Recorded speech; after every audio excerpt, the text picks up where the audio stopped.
Bangladesh cricket বোর্ডের নির্বাচন হচ্ছে এবার হোম অফ ক্রিকেটেই। চলছে শেষ মুহূর্তের প্রস্তুতি। 148 কাউন্সিলরের ভোটে নির্বাচিত হবেন 23 পরিচালক। যদিও ইতোমধ্যে 1 নম্বর অর্থাৎ জেলা ও বিভাগ ক্যাটাগরিতে 10 জনের মধ্যে বিনা প্রতিদ্বন্দ্বিতায় নির্বাচিত হয়েছেন 7 জন, আর 3 নম্বর অর্থাৎ অন্যান্য ক্যাটাগরি থেকে নির্বাচিত হয়েছেন 1 জন। 2 জন পরিচালক হবেন জাতীয় ক্রীড়া পরিষদ থেকে, অর্থাৎ নির্বাচনের আমেজ পুরোটাই থাকছে 2 নম্বর অর্থাৎ ক্লাব ক্যাটাগরির 16 প্রার্থীকে ঘিরে, যাদের মধ্যে পরিচালক হবেন 12 জন। সশরীরে উপস্থিত থাকতে না পারায় 42 জন এরই মধ্যে অনলাইনে ভোটের আবেদন করেছেন। ক্লাব ক্যাটাগরির 76 জন কাউন্সিলরের মধ্যে 39 জন দেবেন ই ভোট। জেলা ও বিভাগ ক্যাটাগরি থেকেও 3 জন অনলাইনে ভোটের আবেদন করেছেন। যেহেতু আমি এক্স ক্রিকেটারও এবং সংগঠক, যে কোনো ক্যাপাসিটিতে আমি কাজ করতে পারি, সেটা তো আছেই।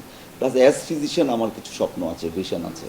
যেমন এখন এই যুগটা আপনার সব কিছু খুব প্রিসাইজভাবে সব কিছু দেখা হয়, সেই জন্য এখনকার খেলোয়াড়দের ফিটনেস, বোলিং অ্যাকশন, আরও ভালো ব্যাটিং টেকনিক, ফিল্ডিং ক্যাপাসিটি সব কিছু যদি আমি আলাদা আলাদা করে করতে চাইলে বায়োমেডিক্যাল যে ল্যাব আছে তার কোনো বিকল্প নাই। সুতরাং বায়োমেডিক্যাল ল্যাব, স্পোর্টস মেডিসিন, এগুলা অনেক ইমপ্রুভ করতে হবে আন্ডার গাইডেন্স অফ বিসিবি। পুরো দেশই তো পরিবর্তিত পরিস্থিতির মধ্যে যাচ্ছিল, তো ক্রিকেট বোর্ডও তো দেশের বাইরে না, সুতরাং ক্রিকেট বোর্ডের মধ্যেও একটা পরিবর্তন এসছে। কেউ ভোট দিতে পারে, কেউ না দিতে পারে, সেটা একটা কথা হতে পারে, কিন্তু কারচুপির কোনো সংখ্যা আমরা দেখতে পাচ্ছি না। এরকম তো না যে আগের মতো একসাথে 20-25 জন বসে এক জায়গায় ভোট দিচ্ছে, এরকম কিন্তু হচ্ছে না। নির্বাচনের সব ধরনের প্রস্তুতি নেওয়া শেষ হয়েছে বলে জানিয়েছেন নির্বাচন কমিশন। আমাদের রিটার্নিং অফিসার বা প্রিজাইডিং অফিসার যারা আছেন ওনারা এটা দেখছেন, ওনারা এটা বলতে পারবেন। আমাদের প্রস্তুতি অলপে।